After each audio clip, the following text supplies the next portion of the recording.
Primera entrada al tema de los conceptos está en la identificación de que los contratos públicos implican que el fenómeno del poder se destaca en la función, en una de las manifestaciones de la función administrativa.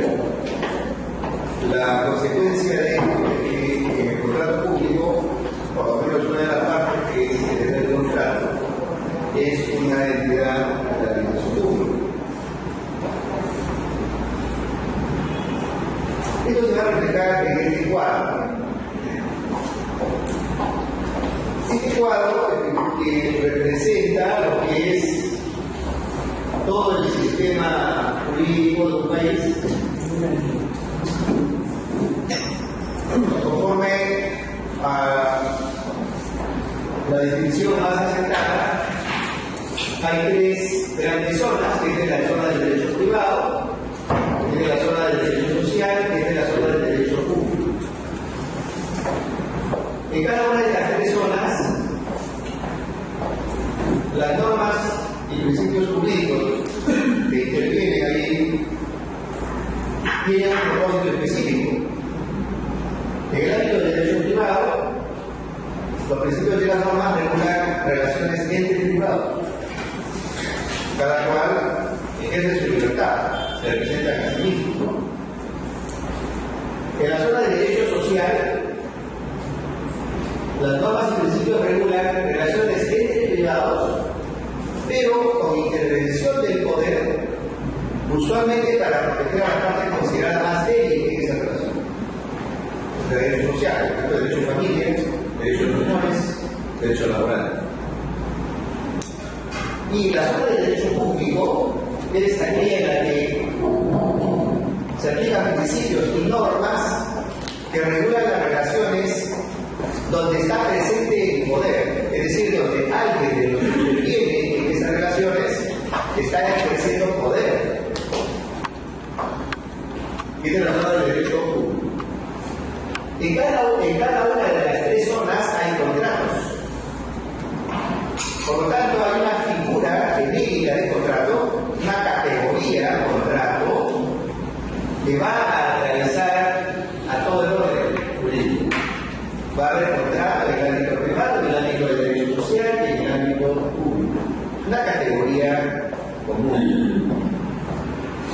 Caracterizada porque, en el caso del contrato, se trata de un acuerdo de voluntades de dos o más partes para crear, regular, unificar o extinguir un vínculo jurídico de efecto patrimonial, es decir, de efecto de los patrimonios de quienes proceden.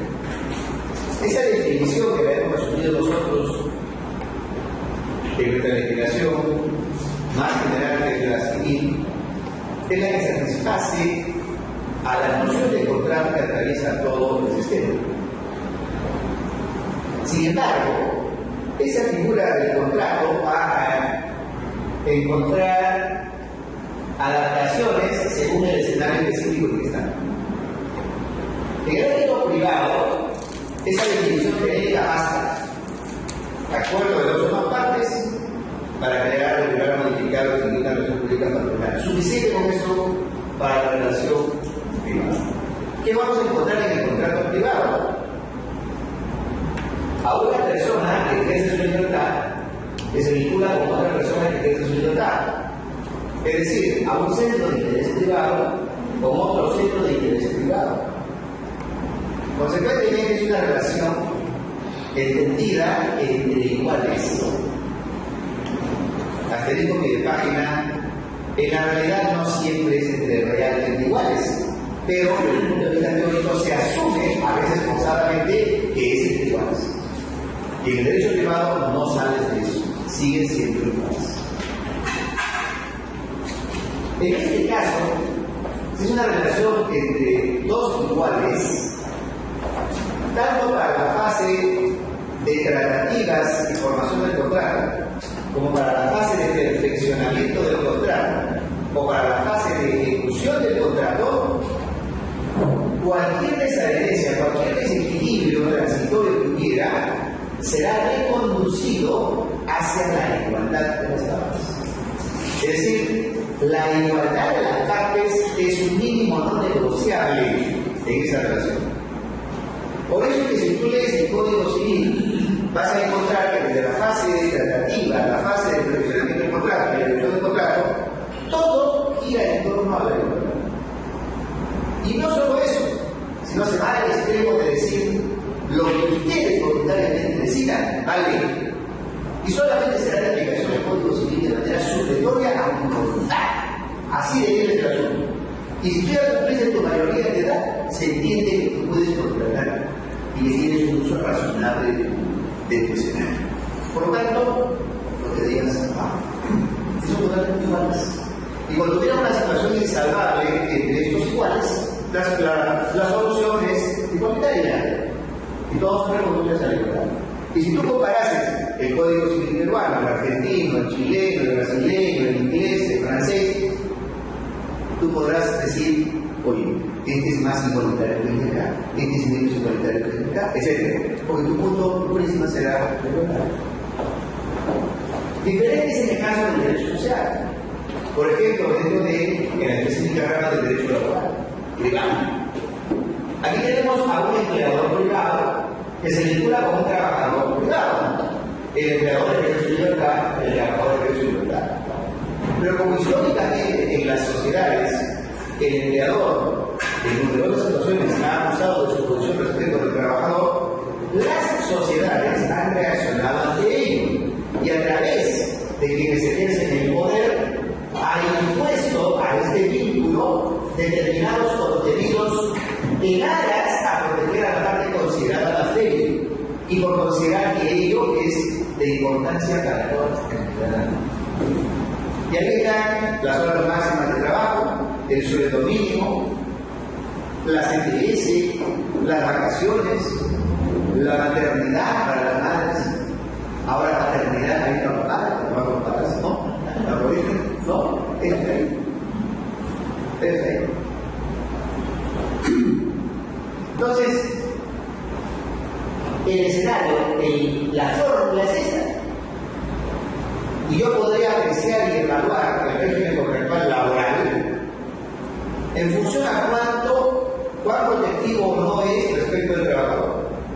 Pero siempre con un límite. Y el límite es que la relación para ambos sea provechosa. La relación para ambos tiene que ser provechosa. Si yo quisiera delimitar, por ejemplo, en el contrato privado, la zona de equilibrio, tendría una línea recta acá, una línea recta. Porque todos iguales. Si yo quisiera trazar acá, en el contrato laboral, y en nuestro ejemplo, quisiera trazar la línea de equilibrio, yo tendría aquí una zona recta, otra zona inclinada al trabajador y otra zona recta. Ahí se ve equilibrio. Hay una parte inclinada.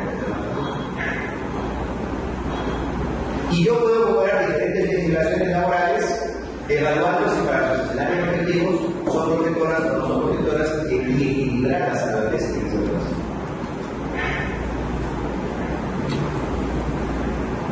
En el ámbito público, ahí sí. En el ámbito público yo voy a tener a una entidad pública, ella sí ejerce poder, como lo hemos visto en la fecha anterior, que se relaciona con un privado que ejerce su libertad. O puede tener a otra entidad pública que ejerce poder, como otra entidad pública que también ejerce poder. Desde los centros de interés, desde centros de interés colectivo, que se vincula con centros de interés privado, o centro de interés colectivo, que se vincula con otro centro de interés colectivo. Entonces tendría finalmente una relación poder-libertad, poder-poder.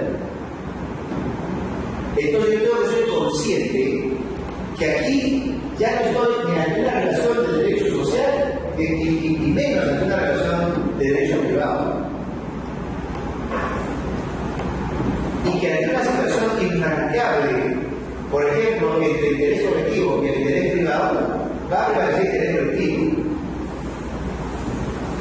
Y que el asunto está en buscar, en identificar y determinar cuáles son las mejores reglas ¿Cuál es el contenido de los principios de esa relación? Repito, ¿cuál es el contenido de los principios de esa relación? Y de las normas derivadas de ello, construidas sobre esa base, que permitan que en la primera relación la entidad y el privado sientan que efectivamente ocurra que se benefician. ¿Y cuál es el contenido de los principios y las normas sustentadas en ello que permitan que entre dos entidades públicas igual haya ese equilibrio en el que ambos se benefician? Y ese es el reto de la construcción del régimen contractual público.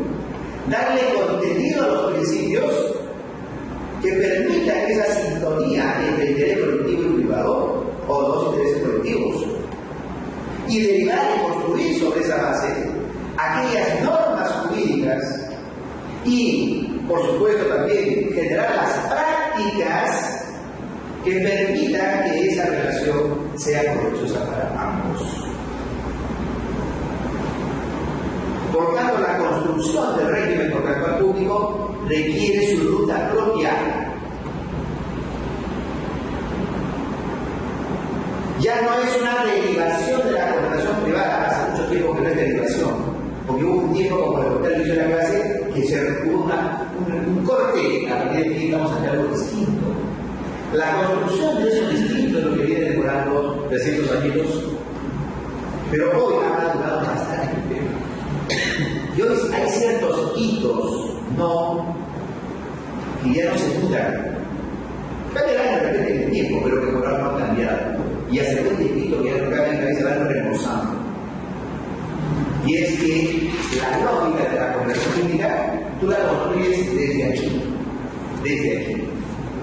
El día que tú vienes a los contratos públicos desde acá, estás bailando merengue.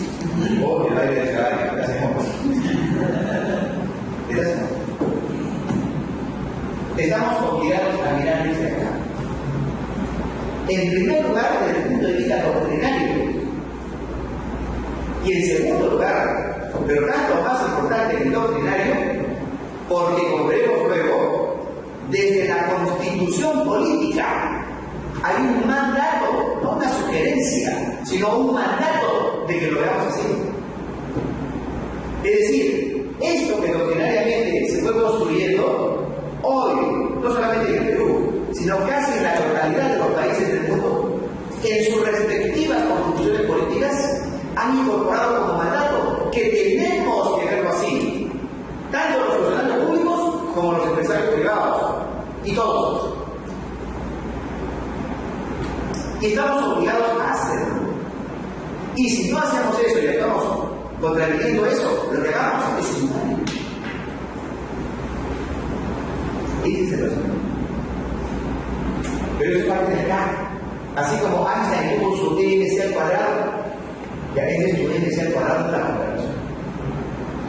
Y cuando tú quieres delinear la zona de equilibrio para que ambos contratantes tengan beneficio en la operación, tú vas a notar acá, por ejemplo, que todo ocurre así: una partecita recta, otra partecita para el sector público, regresa, avanza otra recta, otra partecita para el privado, regresa, avanza, otra para el público, regresa, avanza, otra para el privado, otra para el privado, otra para el público. ¿Sí? Es distinto cómo se delinea. Por acá tienen las observaciones, por acá tienen la posibilidad de generar habilidades independientes, por acá tienen las consultas, por acá tienes el cosas, por acá tienes el hospital, por acá tienes el registro, por acá tienes se da bien.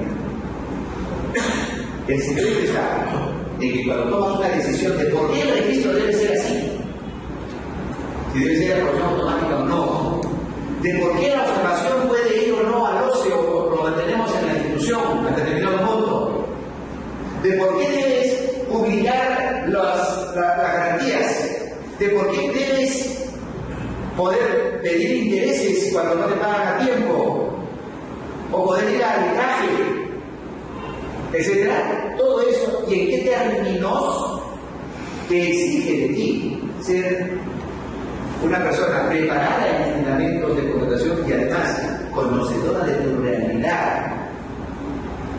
y de las tendencias existentes, eso hará que aciertes cada vez más. Por eso es que uno no puede temerle a las modificaciones normativas por sí, porque pueden ser adaptaciones razonables o muy convenientes. Uno debe de temerle a quien no haya estudiado el tema y a quien crea que hay otro tipo de contratos y le puede de cualquier manera.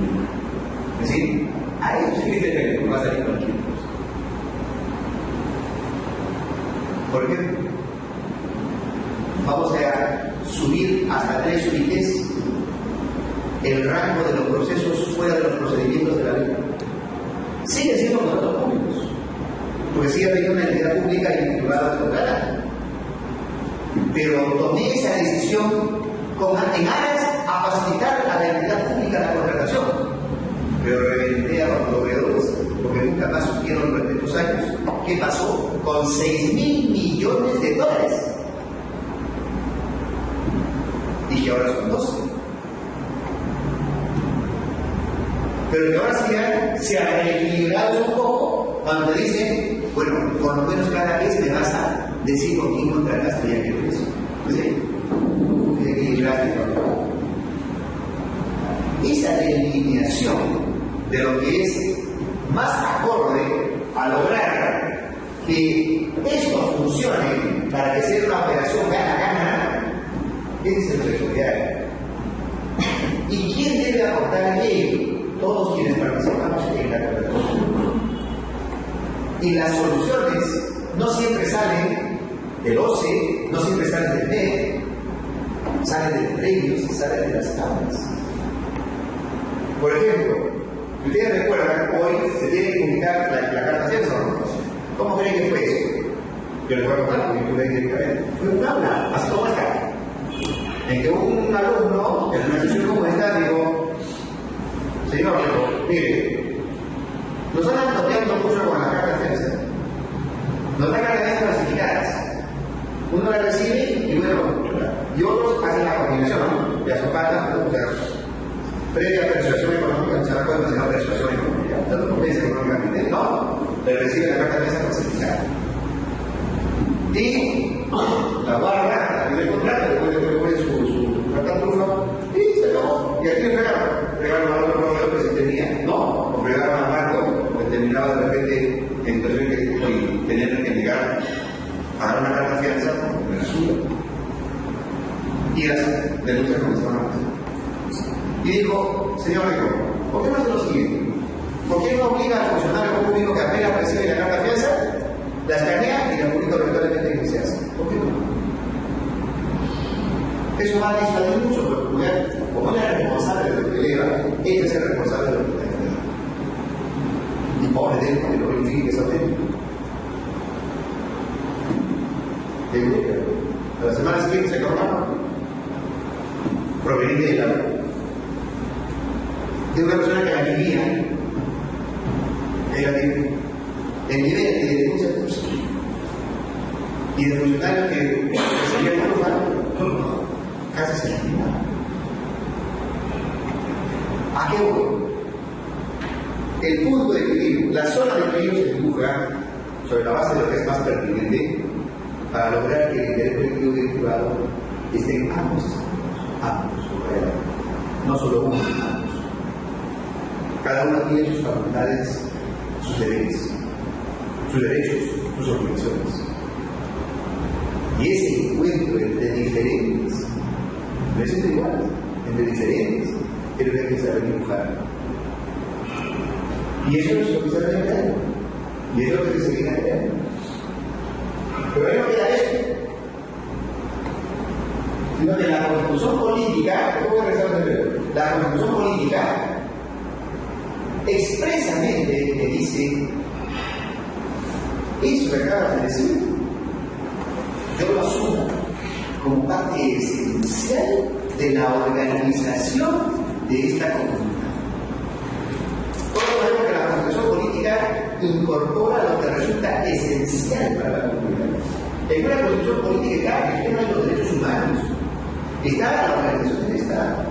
El régimen económico, el régimen de las metas programáticas, los valores que están declarados para que sean hechos realidad, nuestras relaciones a nivel internacional, es decir, todo lo esencial está ahí.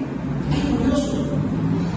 Más del 90% de las constituciones del mundo tienen un artículo sobre la contratación pública. ¿Qué significa eso? Que la contratación pública es un tema esencial para la sociedad. Tanto así que está en la constitución política. ¿Y de qué manera está en la constitución política en nuestro caso para bienes, servicios y obras? Está sobre la base o está expresada en un mandato. Y cuando la Constitución de manera limpia le da un mandato, significa, para quienes somos abogados, que es una norma de orden público. ¿Y qué significa norma de orden público? Que la cumples o la cumples. Porque si no lo haces, lo que hagas es inválido. En principio, de pleno derecho. Coma chiquita, salvo excepciones. O letra no lo es. Por supuesto. Porque la regla es, o cumples o cumples.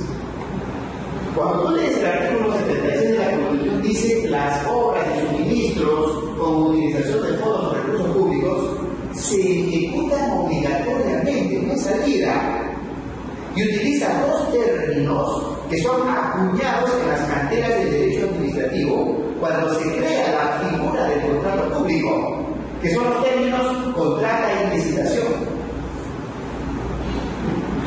Y luego, cuando habla de los servicios y proyectos, dice se hace por, no dice si quiere se hace por, es decir, es obligatorio, concurso público.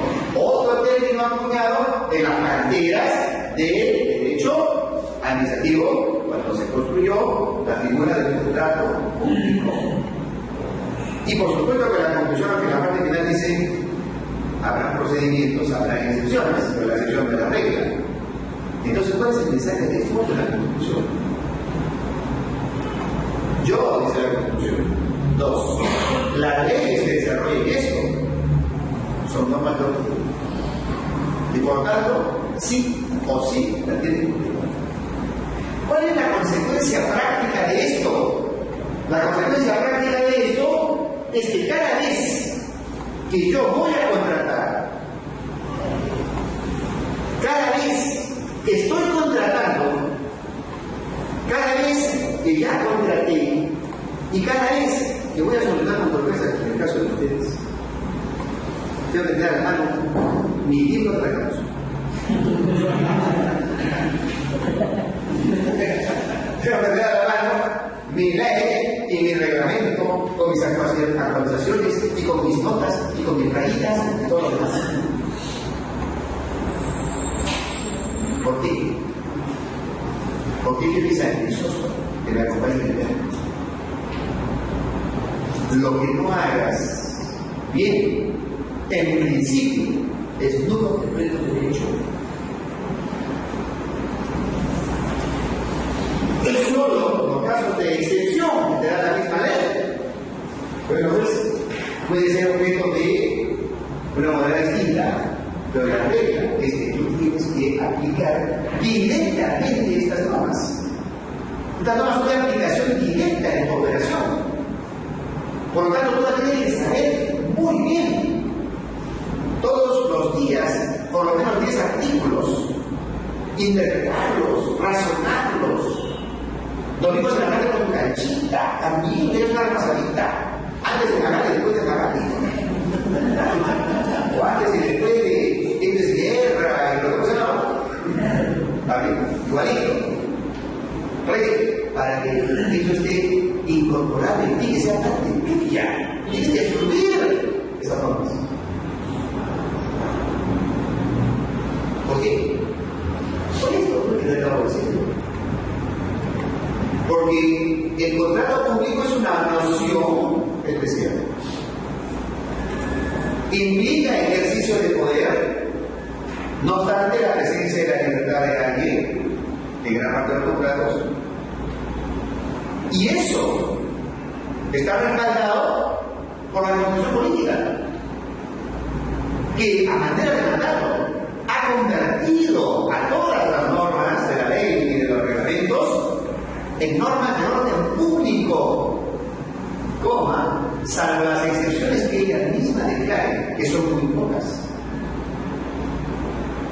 Esa es la gran diferencia con el contrato privado.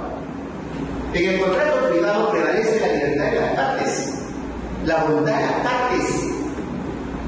Lo que ellos digan es válido. Basta el acuerdo de voluntades y el contrato está perfeccionado. En el ámbito público no. En el ámbito público, la formación de la voluntad de la administración pública se rige por pautas de orden público. Por lo tanto, si no se cumplen, aun cuando la contraparte haya actuado de buena fe, igual es inválido, porque son normas de la esencia misma de la comunidad. A eso se llama normas de orden. La razón de ineludible cumplimiento. Eso es una vez claro. Es claro. Más aún que es claro. Es claro. Porque todavía estamos en un proceso de adaptación a esto que hace tiempo ya está vigente. Y quiero explicarle, cuando se empezó con el arbitraje del Perú en la década, el año 2001, tenía la mano participar directamente en esto. Y no hay que recaerse. Sabíamos que el razonamiento inicial no iba a ser precisamente este que nos damos, sino que iba a mantenerse todavía una tendencia de la especialidad personal de los árbitros judiciales. Pero confiábamos que con el tiempo los mismos árbitros se darían cuenta que tenían que adaptar su forma de ver el tema a este prisma. Porque tiene un estado y legislativo, y reglamentario, y doctrinario. Y era cuestión más de esperar el punto donde empiece el quiebre, y el punto donde ha empezado el quiebre es este. El razonamiento siempre está en la ley. Siempre está en la ley. Sin embargo, los laudos no lo tenían. Y al laudar muchas veces se han aplicado categorías de derecho penal. Soluciones privadas. Incluso se llegó a sostener que una vez suscrito el contrato público, la relación se convertía en relación privada. Cuando se iba a hacer una relación de derecho público. Pero eso había que tolerarlo en una primera etapa de adaptación, porque por primera vez en nuestra vida nacional, y además hemos sido pioneros a nivel mundial, que hemos tenido arbitraje en contrataciones sobre bienes, servicios y obras en la legislación nacional. No hay otro país que lo tenga. Mantenido el contexto, la legislación, pero en esas cosas no. Y sabíamos que necesitamos la cultura. Pero ya en nosotros, ya lo estamos hoy a esta hora, ya es exigible. Lo que ha pasado es que el incumplimiento reiterado y la resistencia arrogante, ¿no? Resistencia pasiva, no incendiamos, pero ahora pasa por la resistencia, pero no, ha llevado a una reacción que también comparto que es desmedida, de decirle que voy a crucificar por más algo. Porque me va a obligar a meterme al fondo del asunto. Porque si no, como yo me doy cuenta que esta cosa no va a ser. Ellos se modificarán. Ellos se modificarán. Pero no hablan un día, ¿de acuerdo? Porque no resiste mucho análisis, ¿de acuerdo? Pero lo que no va a modificarse es esto. Es decir, el tema de fondo mantiene variable. Yo mañana elimino, vamos a imaginar, esta posibilidad de ser sancionado por haber aplicado la aclaración. Pero eso no significa que la aclaración no se debe aplicar. ¿Por qué no solamente está acá? Y ese es el punto claro. Y de esto se deriva lo que voy a decir de aquí en adelante, ya en la versión fast food, o sea, ratitos. Pero bueno, se dan cuenta que lo demás es pura derivación de lo que acabamos de señalar. Hasta aquí está la clave. Lo demás es derivación de esto. Es construcción sobre la base de esto. Es decir, y regreso. Tengo esto. Acá tengo la formación de un contrato público. ¿Qué notamos acá? Que, por ejemplo, es un proveedor privado y es un proveedor público, perdón, una entidad pública. El proveedor privado, para formar su voluntad, es absolutamente libre. Y en algún momento él la va a declarar. Y es de la zona de su oferta. Y la entidad pública sí tendrá pautas de orden público que requerirán la formación de su voluntad y su respectiva manifestación. En este caso es mediante la aceptación. Oferta y aceptación, acuerdo de voluntades. En el ámbito privado, el acuerdo de voluntades basta para realizar el contrato perfeccionado. Pero en el ámbito público, solamente y básicamente por razones de certeza, nada más. Porque a veces en el sector público, para que se entiendan, tienes que decir sube para arriba, baja para abajo. Porque si no, no te entiende. Porque te entiende. Como eso es así, entonces se dice, yo quiero certeza absoluta. Por eso a mí no me va a bastar el acuerdo de voluntades para considerar que el contrato está perfeccionado. Yo he estado, como es un punto de por medio, necesito además una formalización. Y por lo tanto, me vas a formalizar. Y recién cuando me formalices, consideraré que está perfeccionado el contrato. Por ello es que es una constante que, efectuando la oferta y la adjudicación, que es la aceptación, todavía falta un paso más, que es la formalización, que se hace mediante la suscripción de un documento contractual o, en algunos casos, bastará la orden de compra, la orden de selección. Pero con información suficiente que requiere que el contrato perfeccionado. Por eso es la fórmula señalada que tiene la norma en este caso, que dice, tendrá que firmarse el contrato, salvo los casos en que bastará orden de compra o orden de servicio. Pero a continuación te dice, la orden de compra o orden de servicio podrá contener todas aquellas cositas sin exagerar. O sea, te está diciendo en el fondo, tiene que ser suficiente para que haya certeza.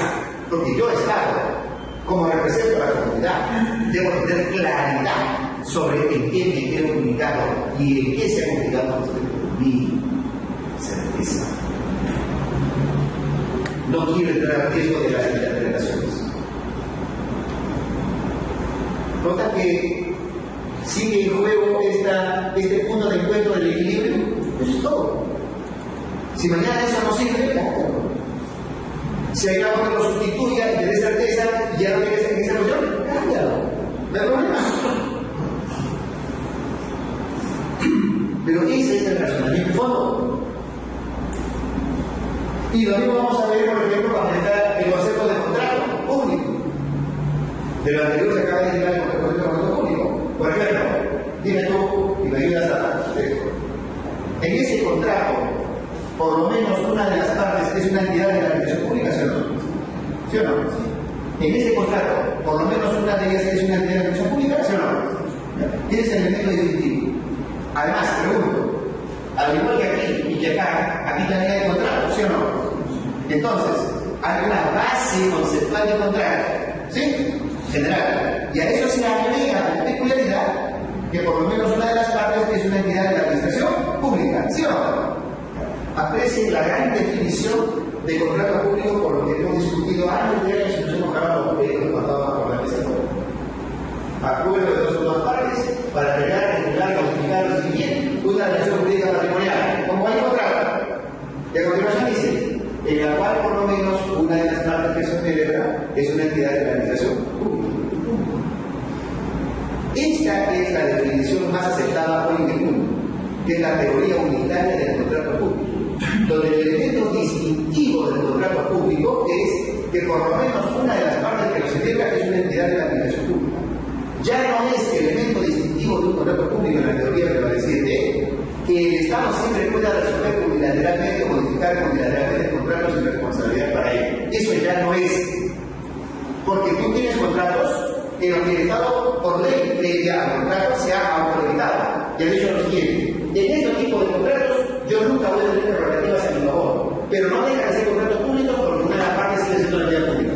En este segundo grupo de contratos, yo siempre voy a tener prerrogativas a mi favor para resolver o modificar el contrato. O en este tipo de contratos, acá una mixtura. En unos aspectos yo puedo hacerlo, en otros no. Punto. Porque yo lo decido así como Estado, porque yo tengo el poder de grace por mi Estado. Yo defino las reglas. Yo soy el Estado. Yo defino las reglas a que se someten los vínculos contractuales que ninguna de las partes es una entidad de la administración pública. Yo lo defino. En función a esta realidad, considero que hoy esta es la fórmula mejor. El próximo año varío. Y paso un grupo de los de aquí al medio de acá, y para acá. Y no pasa nada. Lo que es redefiniendo las reglas de la administración pública. Que siempre debe ser una definición previa a la celebración de los contratos. No por el contrato porque es riesgoso. Tiene que ser antes de. Y la política general debe ser de antes de celebrar los contratos por las reglas. Si hay contratos en curso, que sean conforme a las reglas anteriores. Y las nuevas reglas serán para los siguientes. Listo, porque no es la cosita. Punto. Pero eso no es parte. ¿Verdad? Sí. ¿Por qué al Estado le han dado facultades de reducir el contrato con la calidad? Excelente pregunta. Excelente pregunta. ¿Sabes si ya la respuesta? Excelente pregunta. Esa es una de las medidas que yo puedo cuestionar en el equilibrio que debe haber entre el Estado y el privado. Yo te pregunto, ¿es razonable o no es razonable? Técnicamente. Así. ¿Por qué? Porque yo, vendedor, le vendo al Estado 5.000 vehículos y ya los tengo en la cámara. Y de la noche a la mañana el Estado me dice, disculpa Chorito, pero solamente el 25% menos. ¡Ay! Lo siento. ¿Alguna razón? No hay razón. ¿Por qué? Porque quiero que no es todo. ¿Me sigue? ¿Y qué hago con los vehículos que están en alta mar y van navegando y allá con las aguas territoriales? ¿Qué hago con ellos? Aquí se lo vendo.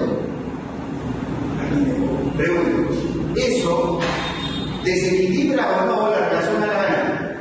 Y justamente, pues hay que cambiarlo. Hay que cambiarlo. ¿Verdad? Y así también encontramos de la otra orilla. También encontramos de la otra orilla. Por ejemplo, antes, cuando firmabas el contrato, ya no se podía modificar, ¿no? No se podía reformular, salvo algunas causales. ¿Y qué pena que dentro de esas causales no estaba considerada la presentación de documentos falsos?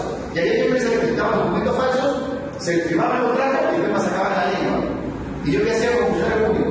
Pero estaba como avisador porque estaba detrás de la puerta. No, porque estaba celebrando con sin firmeza, porque estaba como sin firmeza, sin el contrato. ¿Y qué hago? No voy a anular. ¿Qué hacer ante ello? Lo lógico hubiera sido poner eso como causal, como una causal más. Pero no se considera el genio del otro lado.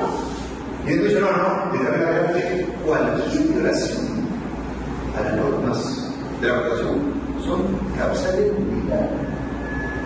Pero no se considera más allá. ¿Así?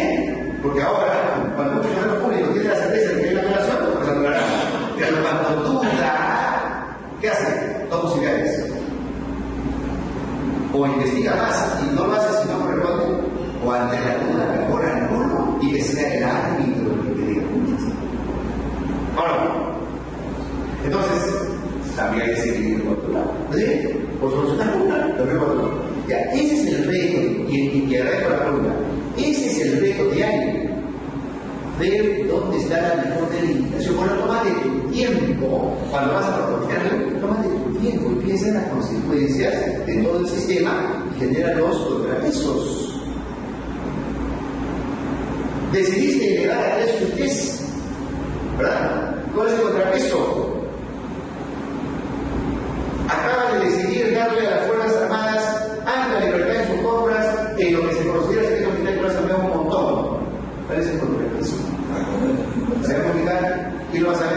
La frontera sabrá, yo creo que no sé. Eso en algún momento nos dirá si estoy un poco mal, ¿de acuerdo? Pero a eso voy. O sea, ¿cómo tú haces que el contrato público tenga un régimen que equilibre esa situación? Eso no es imposible, le voy diciendo de ahorita. Eso es absolutamente posible. Pero tienes que ser tú muy centrado, bien informado a tomar una decisión. Y no hacer la corazoncito. Porque cuando lo haces con corazoncito, tienes que ser bien centradito. Esto no puedo. Y eso sí es factible. Pero tiene que haber voluntad política y dos, tiene que haber fuerza y presión suficiente también para que eso sea posible. Así es. Porque tiene que haber ese equilibrio siempre.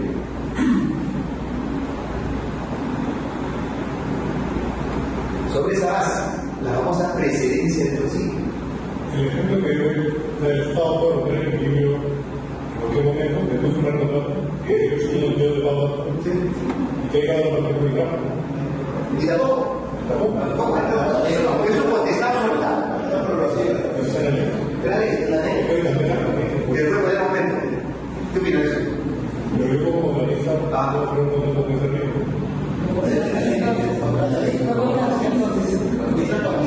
Hoy se encontró la cosa bien. ¿Qué ha pasado? Yo quisiera preguntar quién lo puso. ¿Y en qué pensaba quién lo puso? ¿En qué pensaba? Ojo. Antes, ¿sabes cómo era? El Estado podía resolver en cualquier momento un contrato importante de interés público. Sin mucha explicación. Nada más, legitimó por interés público. ¿Por qué? Porque esta mañana llamé a la Generación 400 y yo sí me dijo, oye, no te repitamos. Chao. ¿Ven? Antes, ojo, y en muchos países todavía no es así. Pero es un tema para el Estado porque si el contratista no está protegido, o sea, aquí lo que no veo es que el Estado no arregla todo, el Estado puede hacer la ley de Puede que sí, puede que no. O si yo tengo mi padre chuchera, no, cierro contigo que mi chuchera. Pero además el tema es que la contratación pública es un sistema de contratación paulatino, o sea, sí o sí vas a tener que contratar a los estados si es necesario, o sea, hay definitivamente hay una situación de poder, una relación asimétrica. Entonces, esa de cuando ya creo que lo tiene que dejar, no invertir, está Es política. la política, pero es la forma de vivienda. Así es. Pero ¿cuál es el punto de equilibrio? En este caso, No sé el punto de equilibrio. El punto de equilibrio es muy simple. Oye, tú no puedes modificar el contrato sin fundamento. Y un fundamento que pueda ser entendible y mejor te caso los fundamentos posibles. No, y eso es más. Y antes había. Por seguridad política, por certeza y por confiabilidad de un contrato con el Estado, se dijo muy bien, mira, tú tienes una oportunidad de tal fecha, o de tal periodo, tal tramo, para que digas si hay un problema. Si en ese lapso no te identificaste, mala suerte. De aquí en adelante se ejecuta. Y las únicas causales para resolver son esas: 1, 2, 3, 4, 5, 6. ¿Ya? Eso había así, pues. Eso estaba así. Pero a mí se le ocurrió meterlo. Nadie se le dijo, estamos grandes. Yo creo que ¿cómo se llama? Esa es una deficiencia de daño sobre la persona para la porque si una norma establece, de acuerdo a un código vas a establecer tus necesidades. No vas a pagar ninguna norma. ¿Y sabes cuándo vas a realizar la compra? ¿Para qué pedir mayor cantidad de bienes si sabes que no vas a pagar? Es una posibilidad. Pero otra posibilidad es que tú contratas hasta determinado monto y después no te transfieres lo que pediste. Pero, ¿cómo? La independencia que tengo un número de soldados. No, está bien. Yo tengo mi método presupuestario, pero no tengo la plata, ¿verdad? Y cuando la pido no me la dan. ¿Te entiendes? Pero ahí es responsabilidad. No, lo que pasa es que tú puedes tener todas las cosas tan bonitas, pero el jefe tiene que tener la plata, ¿no? Que no la transfiere. Porque está gastando una cosa. Hay de todos lados, hay de todo, ¿verdad? Pero el asunto es que no, seguramente empezamos con un corazoncito, pero no pensamos con otro corazoncito. Entonces, ¿cómo equilibras eso? Ese encuentro de equilibrio, porque no lo vamos a lograr nosotros hoy, pero la tarea nuestra cuál es, que quienes estamos participando en el sistema, identifiquemos aquellos puntos de desencuentro, aquellos puntos bien identificados, y eso es lo que tiene que modificarse o proponerse. Eso es todo. ¿A quién le corresponde eso? A los gremios, le corresponde a los usuarios, a los proveedores, etc. O sea, todos que estamos metidos en el tema, nos corresponde aportar en esa construcción. A eso iba. Es decir, tú no puedes fallar en esa parte. No puedes esperar que alguien lo haga. Si estás esperando, vas a llorar siempre. Desde la hora que tienes no pasa nada. Pero no te participar. Sí, sí. Una pregunta para cerrar el tema. Me respondió el doctor al compañero de que a pesar de haber esta prerrogativa, de todas maneras, sí encontrar usted un equilibrio. Entonces, No hay equilibrio. Yo he dicho que en este caso está desequilibrado el tema. Pero al establecerse esa prerrogativa del Estado de reducir el 25% sin fundamento mayor, eso es desequilibrante. O sea, para mí está mal. Es lo que he dicho. Para mí está mal. Eso tiene que corregirse en algún momento. ¿Qué hay que hacer? Una propuesta normativa. Y volver a como antes, que no pueden hacerlo. Y más bien ir por el lado de las causales de invalidez. que esté contemplado. Que estén contempladas precisamente. Ahí sí. O causales de reducción.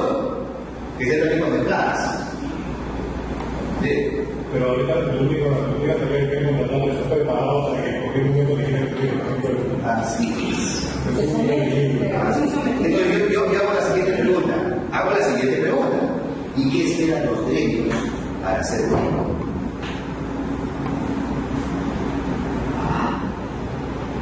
¿No están esperando que lo haga el Congreso? ¿O que lo haga el OSA? ¿O que lo haga el MEF? ¿Así? ¿A quién le corresponde? Pelear. Pero es así, ¿sí? Y tendrá que persuadir, tendrá que convencer, tendrá que presionar. Ojo, una cuestión más. Pero yo lo decía al final, pero lo digo ahorita que estamos en el momento, ¿de acuerdo? El escenario de los contratos públicos es un escenario que no esperes que sea pacífico. No esperes que sea pacífico. No esperes que sea pacífico. Más bien, tienes que ir prevenido también para pelear. Así como para pasarla suave en algunas cosas, también para pelear. Seas del Estado, seas del sector privado, seas de la comunidad, seas del OCE, seas de la Contraloría, seas del MEF, seas de los gremios, seas del sector público en general, seas de la comunidad internacional que también está hablando por acá, seas quien fuere, que estás acá, que tiene contratos públicos, tiene que estar prevenido para correr en zona suave y para pelear en zona dura.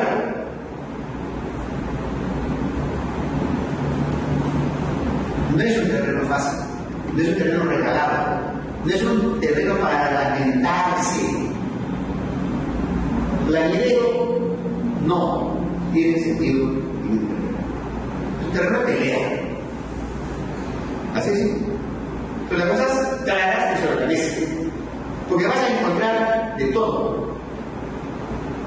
Vas a encontrar en el sector público y privado gente muy honesta, gente muy eficiente, gente muy eficaz, que son aliados para poner un sistema saludable.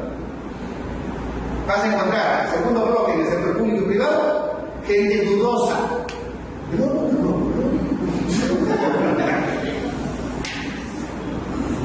Y también vas a encontrar, tercer bloque, en el sector público y privado, gente ladrona, decidida a robar, que entra a robar en el Estado o entra a robar en el ámbito privado. Los tres están aquí, metidos en el terreno. No depende de tú donde estés ubicado, donde tú te sientas ubicado. Pero es un terreno que no te te lo va a regalar nadie. Eso es todo. Y era bueno adelantarlo ya que estamos en este tema.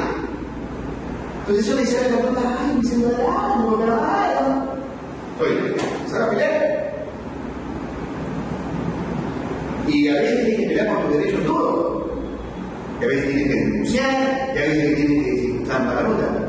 Y otra vez tienes que correr, y otra vez tienes que imaginar, y otra vez tienes que proponer. Tú te puedes quejar, pero también propon. Pero no propongas con tu corazoncito, porque ahí está dando su correctamente dado por el cuento. Proponga la mejora objetiva del sistema. Sé leal al sistema. Si no, te hago un juego, no te preocupes. Aquí se entiende. Es de verdad terreno acá. Aquí nadie te ha dicho que te van a regalar, nadie te ha dicho que te van a matar en el sistema light. No, el sistema light, todos somos flaquitos, todo. No es así. No, para gente que está decidida a entrar en este terreno, es un terreno donde se usan muchos intereses. Están los intereses políticos, están los intereses económicos, están los intereses de grupo, están los intereses de mejoras reales, de desarrollo. Están los intereses de los que necesitan comer, de los que necesitan medicinas, de los niños que se pueden con dengue, de ellos, de la mamá que está llorando, de ellos también que están metidos acá. Si les llegó o no les llegó la medicina, si les llegó o no pagaron los equipos, si hubo prevención, si no hubo prevención, y de acuerdo que van encontrando por ahí, unos bien hechos, otros regular y otros mal hechos. Unos a precio justo, otros sobrevaluados. No, ya lo dice el terreno. No es usted no tiene para nada. No me entiendes. Ahí prepárate mentalmente. Ay, no me gusta, entonces diga otra cosa. ¿Está bien? Ese es el escenario real. Pero sí, tiene que ser consciente que de todas maneras, donde estés, tú tienes ciertos derechos y ciertas obligaciones de la sociedad. Siempre. Y eso se ve, y nos vemos un poquito más adelante sobre el término actores, ¿de acuerdo? Pero voy a pasar un poquito más aquí. El punto final de la segunda parte de las 14 de toda. Este es lo que se llama la presidencia de sueños, ¿ya?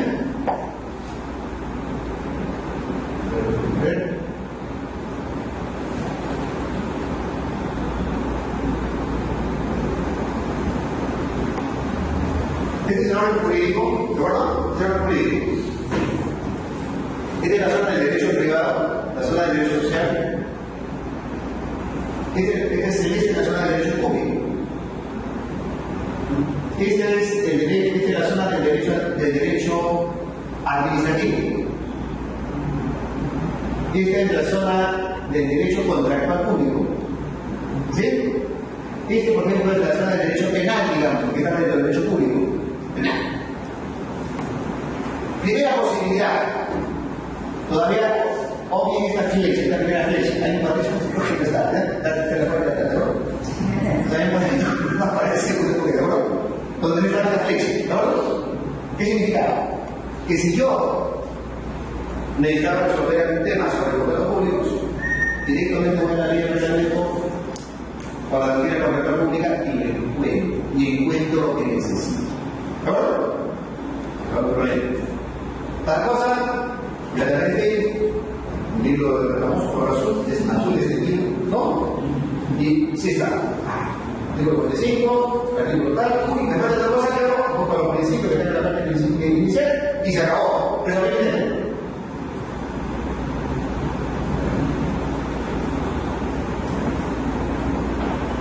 Segunda posibilidad, no encontré algo en la ley, en el reglamento, los principios de derecho contractual público. Voy al derecho administrativo y ahí no lo tengo que buscar. No te vayas de frente al derecho civil. Hazlo de derecho administrativo. Y lo que encuentras, lo vas a aplicar acá en el terreno, ¿sí? Pero antes de aplicarlo acá le pones un servidor. para que pase aquello que es compatible con la corporación pública. Estas bienes. Porque de repente en el derecho administrativo te encuentras algo en concesiones. ¿Verdad? Pero un principio que aplica o un criterio que aplica para concesiones. Pero antes de aplicarlo acá en la constitución de bienes y servicios de obras, también es para que pase lo compatible con bienes y servicios de obras. Imaginemos que das piña y ya no encontraste nada ahí. ¿Verdad? ¿Qué posibilidades comienzan a abrirse? Dentro del mismo derecho público, de repente en un tema sancionador, no encontré algo en la ley y en el reglamento. Fui al derecho administrativo, de repente tampoco lo encontré, ¿verdad? Encontré una parte nada más y no otra. Entonces ahí me voy a otro orden próximo, por ejemplo el penal. Y voy a aplicarlo, pero antes de aplicarlo en el acto administrativo, acá le pongo un servidor para que pase lo que es compatible con el derecho administrativo. Y acá le pongo otro servidor para que pase lo que es compatible con el derecho procesal. Sigo piña. Lo encontré, perfecto. Si ya no encontré nada ahí, de repente, solo en el derecho público cultural. E igual, lo que es compatible con el derecho administrativo y lo que es compatible luego con el de contratación pública. Es como un meteorito que se va checando, como un que la atmósfera, igualito. Se lo había ocurrido. Solamente si ya no encontré nada allí y ahora sé que está demasiado piña, recién allí voy a otro orden. Por ejemplo, al derecho civil. Todos sabemos que el contrato de servicios sustantivamente es la figura de la vocación de servicios. Y de repente hay elementos de la vocación de servicios que no están en la ley, en el reglamento, en la doctrina pública. No encontré nada.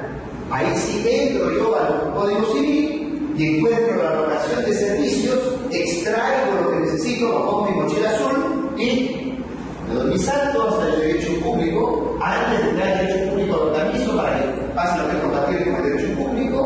Luego lo organizo para que pase lo que es compatible con el derecho administrativo y luego lo organizo para que pase lo que es compatible con el derecho corrector administrativo. ¿Está claro?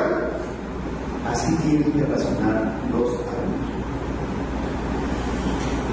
¿Cuál es nuestra costumbre hoy?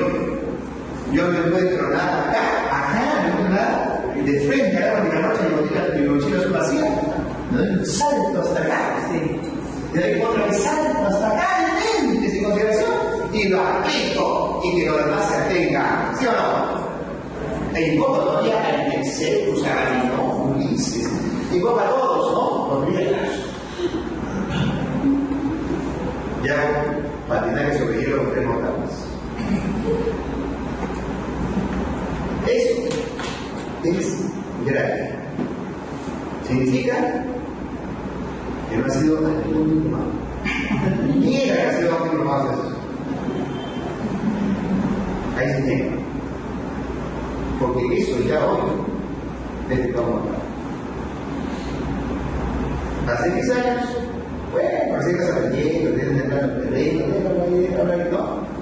Por eso que aquellos árbitros que ya se adaptaron a lo que estoy señalando, hoy están tratando de esconder sus primeros errores. Primero mis errores de la religión. Porque le van a buscar a su lado de hoy. El poder decir, bueno, esa fue mi edad de piedra. La salida, pero el razonamiento es el que tengamos. Y ese razonamiento que se conoce como precedencia de fuentes es lo que está establecido en el mundo. O sea, ni siquiera por doctrina, que por sí mismo ya se explica que bastaría la doctrina, sino que ya está establecido en la ley con el reglamento. Y siempre lo estuvo. Lo que ocurre es que ahora se le ha adicionado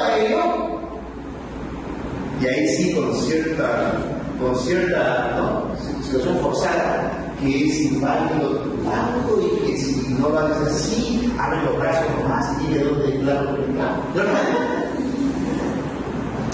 Pero eso es una especie de nunca se la ley, ¿no? Porque eso es nada. Pero lo importante es que este razonamiento nunca lo sueltes y contagia. Contagia, ¿sabes por qué?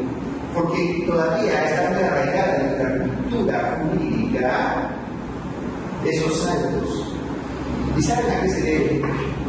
Y aquí se llama básicamente para los abogados. ¿Y saben a qué se debe? Detallamos para los saltos de los abogados. Aquí en las universidades no nos han formado mucho, no nos han entrenado mucho en precedencia de fuentes y en general en fuentes de derecho.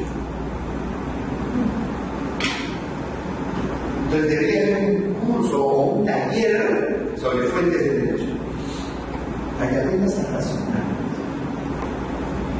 Y tú vas a aplicar, porque hay cosas para aplicar del derecho privado necesariamente a lo legal aquí, porque hay zonas donde se abre para que apliques directamente lo privado. Por ejemplo, ¿cómo se forma la voluntad de la empresa privada que va a contratar con un ministerio? Como lo quiera. Ahí aplica la norma civil, la norma privada. Uno le consultará a la esposa, otros girarán los dados, ¿no? Otros hasta de 400 años de deuda. Pero no. Porque hay cosas sí privadas que entran acá. Pero no es que los mismos originales se lograron. Sino de derecho. Entonces, ¿qué es el peso? ¿Qué es el peso? Aquí no es un tema, por si acaso, de le gusta o no le gusta, que bueno fue. Y así pareció al principio, le gusta o no le gusta. Al principio pareció así. No. En realidad es un tema de cúbrese. Es de nada. ¿Claro? Bien. Ahora vemos otro tema.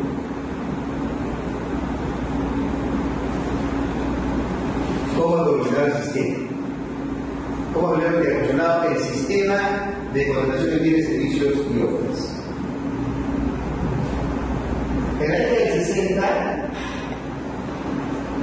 si nos preguntamos qué había en el sistema de contratación pública, había esto. O sea, nada.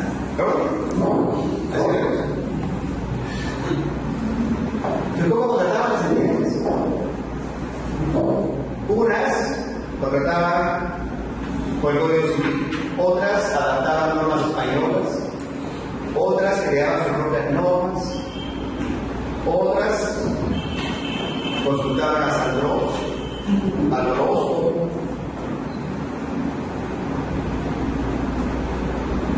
Pero el Estado en esa época, en general, ingresa una tendencia que ocurrió en casi todo el mundo de presencia creciente del Estado, de la economía, de la sociedad.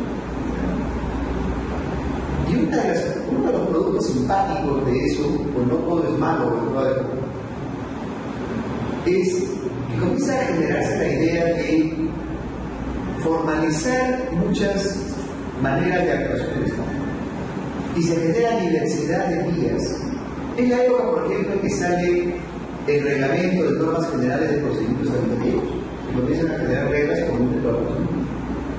Y también se ocurrió allí que salga el tema de normas en contratación.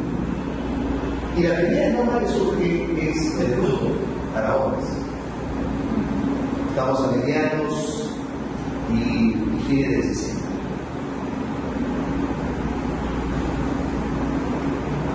Casi 20 años después, el reglamento único de adquisiciones, que es para bienes y servicios, el año 85. Y el año 86, la ley de consultoría. Una cosa interesante, acá era roto, o sea, el reglamento, y acá era roba, el reglamento. Pero hubo un reglamento ante ley se prevaleció la ley. Se sacó la primera lección. Las normas de contrataciones tiene que ir en ley. Por eso es que la siguiente norma que salió fue ya ley de consultoría. Y a partir de entonces la siguiente se debería hacer ley. Pero ¿qué ocurre en este momento? Acá una cosa simpática y tenía un problema de fondo. La cosa simpática era que todas las entidades públicas empiezan a regir con normas similares. Pero al poco tiempo las empresas dijeron, yo quiero normas más adecuadas a mí. Primero lo dijeron todas las empresas. Y se creó una norma para empresas en bienes contra servicios de horas. Pero después las empresas financieras le dijeron a las financieras, nosotros somos más nice que ustedes, más nice. Vayamos iguales. Entonces también se crearon para ellas. Y terminó en esto. Teníamos 9 normas para controlar. Así que llegamos a la década del 90, y en la década del 90 el Estado se retrae de las actividades económicas, privatiza, genera ciertos programas sociales o ciertas actividades con la consecuente generación de entidades. Y por otro lado, digamos, las entidades también estaban a la espera y todas comienzan a tener su norma propia de contrataciones. Registro Federal Urbano, COPRI, y ahí se colaron Petroperú, Fuerzas Armadas, cada uno pidió su norma. Yo quiero mi norma para quienes me poseen. En eso terminó. Tenías 22 normas de contratación. Si tú querías aprender esto, tenías que aprender de 22 normas distintas. Al principio hubo una motivación atendible y razonable, que fue el caso de las empresas, porque efectivamente necesitaban ciertas flexibilidades más útiles, en todo caso, mayor utilidad que en el caso de un ministerio promedio, una institución promedio. Pero después eso degeneró, y cada uno comenzó a pedir su propia norma, no con miras a mayor eficiencia y eficacia, sino a mejores condiciones para direccionamiento a quien yo le quiero comprar. En eso terminó. Y empezó un desmadre, con las consecuentes quejas políticas, de crédito, etc. Y se reacciona ante ello con la primera versión de la ley de contrataciones. Esa primera versión de la ley de contrataciones fusiona todo esto en una sola ley. No se pierde la separación entre bienes, servicios y obras, pero se altera en algunos aspectos que había que corregir de manera progresiva hasta afinar algo. Pero fue un paso, si ustedes aprecian, comparable a lo que era la unidad del sistema. Y varios regímenes especiales desaparecen. En paralelo estaban las normas internacionales, que exigen básicamente las entidades internacionales que dan dinero, que exigen que aquellos pagos. Luego, ustedes se acordarán del famoso caso de los patrulleros en las ambulancias. Eso reventó el sistema. ¿Qué había pasado en este tiempo? Cuando se da la primera versión de la ley, eso fue el año 97 y aplica a partir del 98.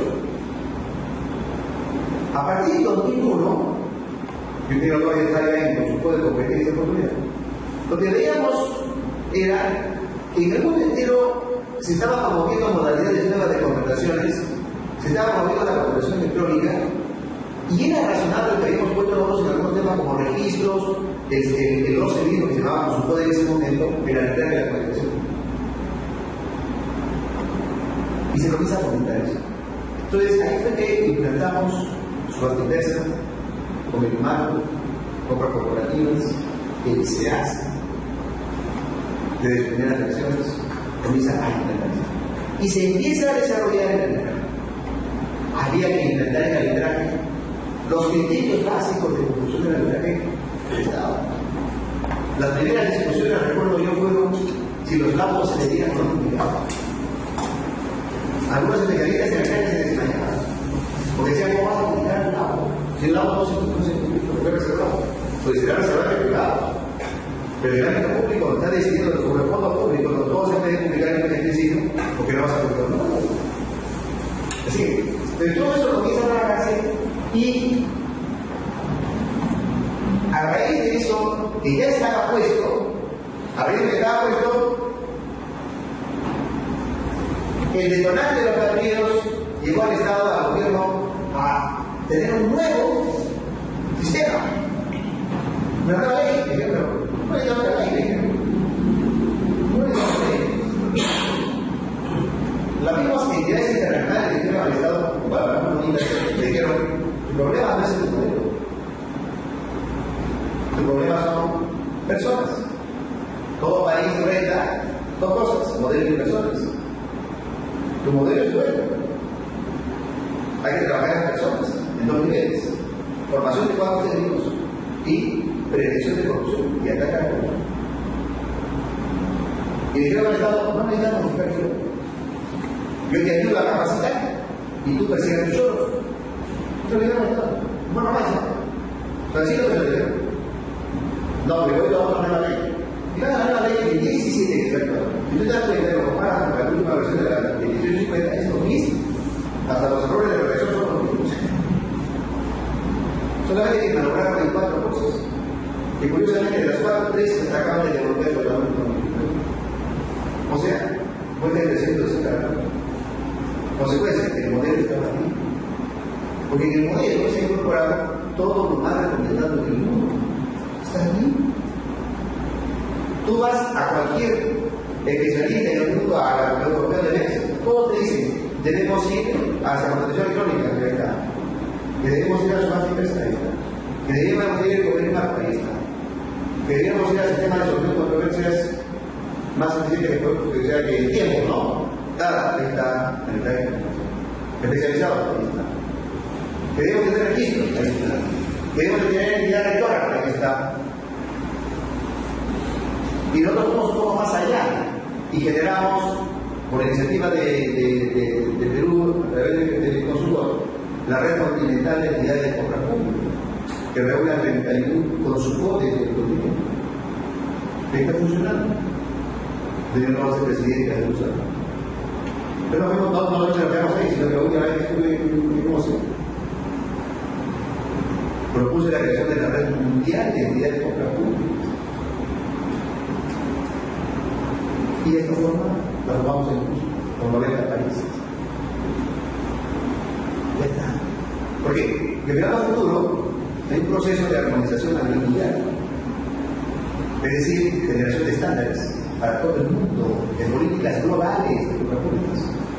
Y para anticiparte a ello, deberías un escenario de alianzas con tus pares, para poder decirle a las entidades financieras internacionales de todo el mundo que se reúnen ellos en un task force de compras públicas que promueven políticas globales de compras públicas, y es un interlocutor que le dice, mira, nosotros pensamos esto, ¿qué te parece si lo hacemos juntos? Y ahora se está haciendo juntos. Mira, pero también conviene, si no, lo hacen ellos. Y es una fuerza poderosísima que se han Estados Unidos a través de sus entidades de compras públicas, las que proponen fórmulas de solución, sin permiso del apoyo interno, del apoyo horizontal de leyes. Funciona, no es nada de otro mundo, pero hay que hacerlo. Porque viendo el futuro. Y eso es lo que se ha hecho. Y ahí está. Entonces el problema no era el modelo. Por eso que la nueva ley no varía casi nada. Y lo único que ha pasado es alguna integración de sistemas especiales. Pero ¿cuál es el problema? Y es el tema clave. Esto se está viendo otra vez. Con la última ley para la integración. Entonces, ¿a qué voy? Visto en perspectiva del sistema controlado de no tener nada, empieza el trago, hay un primer hito de consolidación unitaria. Luego se dispersa hasta niveles terribles. Se reacciona contra ello y se va nuevamente a la unificación del sistema. Lección aprendida. Este periodo es de altísimo riesgo, porque no es cierto que te pidan normas para ellos porque quieren ser más eficientes. No es la regla. Se cometen zonas muy oscuras. Por tanto, la ruta es la unificación del sistema, pero con lecciones aprendidas que te llevan a una mixtura entre mínimos no negociables y zonas flexibles. Por eso el sistema debe ser así. Una base de principios para todos, iguales, que funcionen cualquiera fuera del régimen. 2. Un segundo nivel de procesos básicos para todos. Y un tercer nivel, que es de la parte flexible, de reglas especiales para situaciones especiales. La foto de nuestro sistema hoy es esta. Esta es la foto hoy. Hoy que tenemos en bienes, servicios y obras, 2 bloques. El régimen general, aquí está el 17 y las normas japonesas, y los regímenes paralelos donde están las normas del Banco Mundial, BID, JEI, AID, primer bloque, los encargos, abonados o IMOI, segundo bloque, las normas especiales básicamente por lo que utiliza en ese bloque. No es deseable que esto crezca mucho, sino que todo tienda a estar. Y acá tenemos en el régimen federal nuestras 3 fases: programación de preparatorio, procedimiento de selección, ejecución de contrato y liquidación. ¿Qué elección tenemos acá? Porque es materia de clases específicas. Pero ¿qué elección tenemos acá? Cada una de estas fases está compuesta por componentes. Y cada uno de esos componentes tiene y responde a 2 criterios claves. El primero de ellos es el modelo esencial del contrato público a nivel mundial. ¿Cuál es? Como en todo el planeta, por si acaso hay seres humanos, parece que también en todo el planeta con plantas ajenas se la llevan. Parece. ¿Ya? Parece. ¿Ya? Entonces, ¿qué ocurre? Como eso parece que ha sido frecuente, el punto de partida histórico del contrato público hace una línea y dice: acá tú, Estado, y allá el proveedor. Tú no puedes negociar libremente. La negociación libre es para el sector privado, porque si se pierde su plata es su problema. En el ámbito público no. Acá tú tienes la obligación de proteger esos fondos públicos. Y como la libre negociación sí nos ha traído problemas en el ámbito público, entonces ya no va a haber la libre negociación. Por eso es que ningún país del mundo te acepta la libre negociación. Y la última vez que ha pasado hace muy poco tiempo que la Comunidad Europea se les ocurrió meter como una modalidad de coordinación la libre negociación, les ha ido pésimo. Se han choreado la plata. Y están regresando nuevamente a lo que te voy a decir ahorita. Línea divisoria clara. Tu Estado tienes la responsabilidad. Por eso es que hay que fortalecer la primera fase, que es actos preparatorios. Tu Estado tiene la responsabilidad de determinar lo que necesitas. 1. 2. Tú tienes la responsabilidad de indagar en el mercado si existen los bienes, servicios u obras con las características que van a satisfacer tu necesidad. Tú tienes la obligación de ver en el mercado los precios. Y tú, unilateralmente, en las bases, recoges todo ello, incorporas las reglas para la contratación y con eso invitas a ofertar. Es una convocatoria que puede ser abierta, que es la vocación general, o privada de los casos excepcionales por razones prácticas. Te van a ofertar, tú evalúas y decides la adjudicación, la regla es que sea obligatoria, a la mejor oferta. Con lo cual hay acuerdos de voluntades, pero como hemos dicho hace rato, que no basta, sino que además tiene que haber una formalización y recién para ejecutar. Por eso en el ámbito de los contratos públicos no hay libre negociación como regla. Está prohibida como regla. Por eso les acabo de señalar. De ahí que sea excepcional, o inclusive las negociaciones directas son de hecho, más que por norma. Por eso incluso en las contrataciones hasta 3 suites, hasta haces la finta. Sírvase usted cotizar. Dice rato que han negociado. Sírvase usted cotizar. Muchas gracias, señor. Y te van a decir, no, estimamos, señor, esto está quedando. Estimamos, señor. Adelante cotización. Agradezco a usted la deferencia. ¿O no? ¿Por qué? Porque no puede variar la fórmula igual la situación. ¿Eso cómo se está corrigiendo hoy? ¿O cómo se está reencauzando hoy en esos contratos pequeños? Se está reencauzando cuando tú, vía el SEACE, hoy obligas a que es derecho. Y que te corrigen este derecho. Bueno, eso es progresivo. Pero es la ruta a futuro. Y un futuro casi inmediato. ¿Por qué? Porque la norma no varía. Y eso es importantísimo cuando tú tengas que interpretar como árbitro qué pasó, qué sucedió. Negociaron. Sucede para mí, entonces, pagas una semana, pero sigues tanto, listo, ya estamos en serio, no, y Artegas, fuiste como árbitro. No puedes perder la lógica que te acabo de señalar. No puedes perder, porque no es inválido. Esa es la realidad. Y eso lo que acabo de decir, inspira todo esto.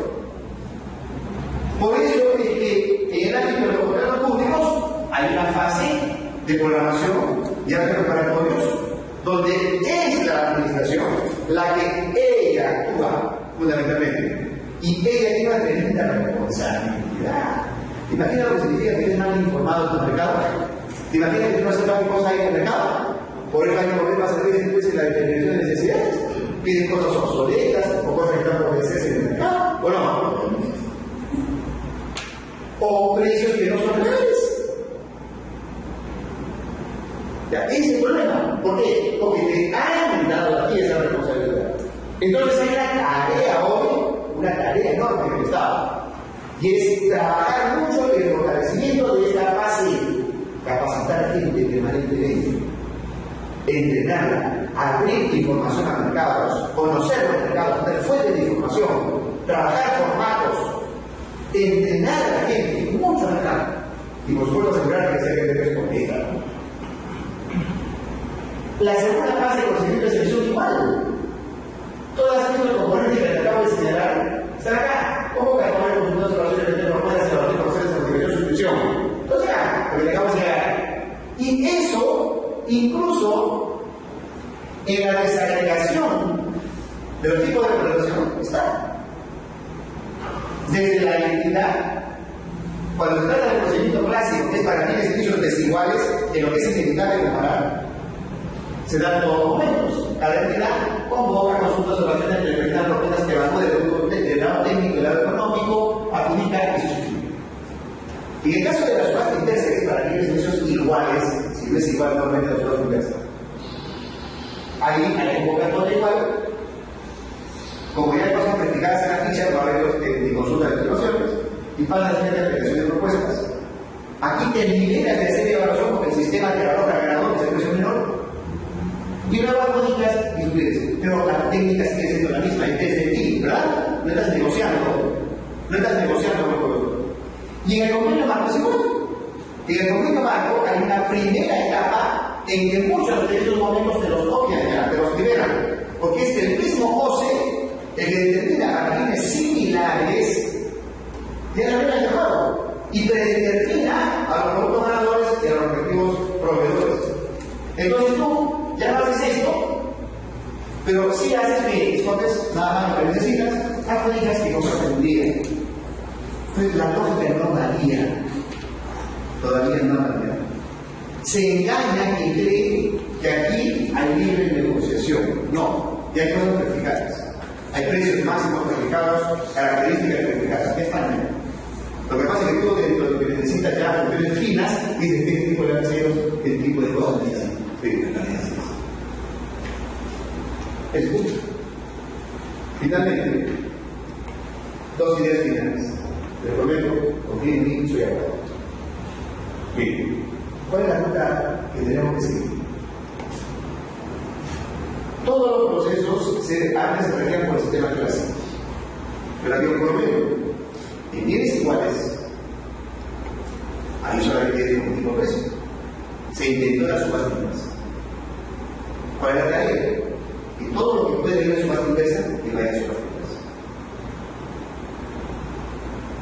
Los bienes que tienen que ser iguales, realmente iguales, si no, no van a pasar. Y dos, el mercado tiene que funcionar para crear competencia. Hecha esa constatación, pasa a su demanda. Y en el caso de convenio marco, los bienes similares. Son bienes que tienen la misma funcionalidad, pero se diferencian en cuestiones de detalle que no son determinantes. El colorcito, la formita, el lapicero, no es relevante para el efecto de clínico. Entonces, ahí es el convenio marco. Ahí el otro se hace un proceso sustantivamente similar al clásico y se predetermina el bien y los ganadores. Por este tipo de instrumentos pueden haber 50 ganadores que tienen derecho a que su bien esté exhibido en la página y cualquier entidad compre. Pero tienen la obligación de vender el bien.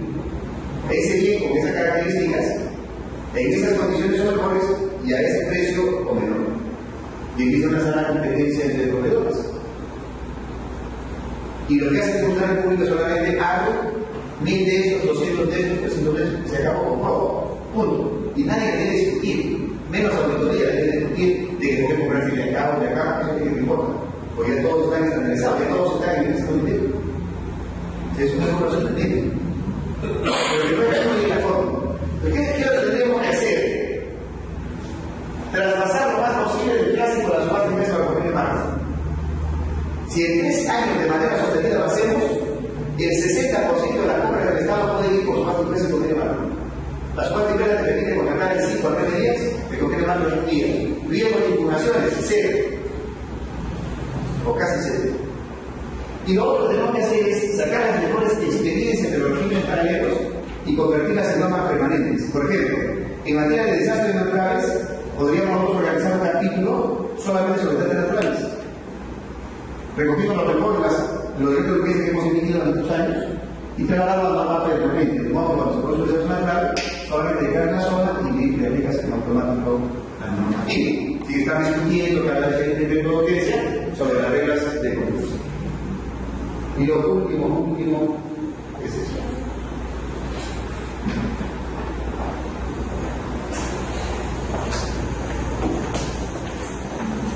¿Hacia dónde estamos yendo? ¿Hacia dónde debemos ir? Doble. A nivel del Perú, eso. A nivel del Perú, tenemos que desarrollar nuestro sistema de cooperación para hacerlo, para atender situaciones no previstas. Nuestra ley y nuestro reglamento, versión muy detallada, está hecha, porque así lo hemos decidido en el Perú, y así ha sido nuestra constante durante muchos años, para entidades independientes y grandes, ministerios, grandes municipalidades, y sobre todo ubicadas en zonas donde se accede rápido, no a proveedores. Pero no está hecho para la municipalidad pequeñita que tiene 5 funcionarios y el alcalde, a ver que se arma un comité con apelación y todo demás. Tampoco está hecho para las zonas de frontera, por ejemplo, donde tú vas ahí y encuentras a los proveedores, ninguno tiene DNI, pide el registro de proveedores. Más bueno. No está hecho para compras en zonas de emergencia, tipo Brian. Entonces, ¿qué hay que hacer? Hay que desarrollar internamente la normativa a más detalle, previendo casos, situaciones especiales. Sin perder la lógica general, pero van generando rutas para eso. Eso a nivel interno, es decir, coherencia interna. Y con el otro ojo, miramos al continente y al mundo entero. Y en los dos escenarios, tanto en el continental como a nivel global, trabajemos lo que se conoce la armonización. Es un nuevo término que también se ha acuñado últimamente, que no significa sino otra cosa que estandarización. El mundo va a la estandarización. Todo tiene estandarización. Y dentro de eso, las relaciones, las vías de las relaciones económicas entre Estado y proveedores. Por lo tanto, la cooperación pública sí o sí tiene que estabilizarse en el mundo. Y en ello se debe meternos con zapatos todos. En el mundo entero, BID, Banco Mundial, Banco de Desarrollo de África, Banco de Desarrollo de Asia, la Comunidad Europea, hay de Estados Unidos, la cooperación canadiense, dentro del escenario de la OECD, forman el Task Force de compras públicas que promueven políticas globales. El Perú tiene que meterse en estos escenarios de los TLCs, de estos escenarios a través de la red continental, de la red mundial de compras públicas, para ir trabajando fórmulas de armonización de las reglas de compras. Hay reglas que funcionan sin ningún problema en todos lados y hay reglas que solamente funcionan en determinados países. Esa negociación o esa ruta que hay que trazar, ¿no? O estrategia para el desarrollo de la colaboración global, eso ya tenemos que meternos. Un anuncio. Se viene, entre comillas, el gran se hace continental. Cuando tú quieras comprar algo en los pocos años, quieras comprar esto o quieras vender esto, vas a salir y te va a salir todas las entidades del continente sobre esto, lo que necesitas. Así como tienes un pack, ¿no? Por ejemplo, esa el pack de todo. Y a nivel mundial, se ve. El mundo va hacia eso. Y el punto final de todo es solamente compartir con ustedes que el tema de los contratos públicos pone en nuestras manos un sentido de misión.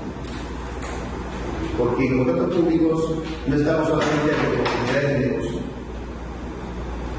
Es una visión muy limitada. Estamos fundamentalmente ante el cumplimiento de políticas públicas, en la que está comprometida toda la comunidad, en todos los casos.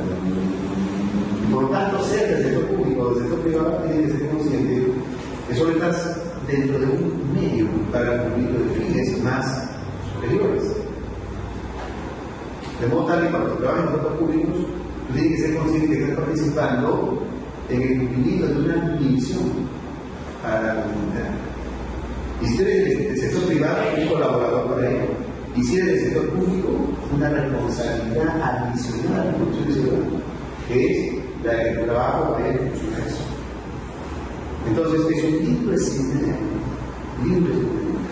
para que tú, como funcionario o como privado, digas: estoy aportando a mi comunidad a hacer realidad de esos valores y tener formas de justificar su existencia. Si tú ves así los contrarios, es muy fácil alinear todo. Muchas gracias.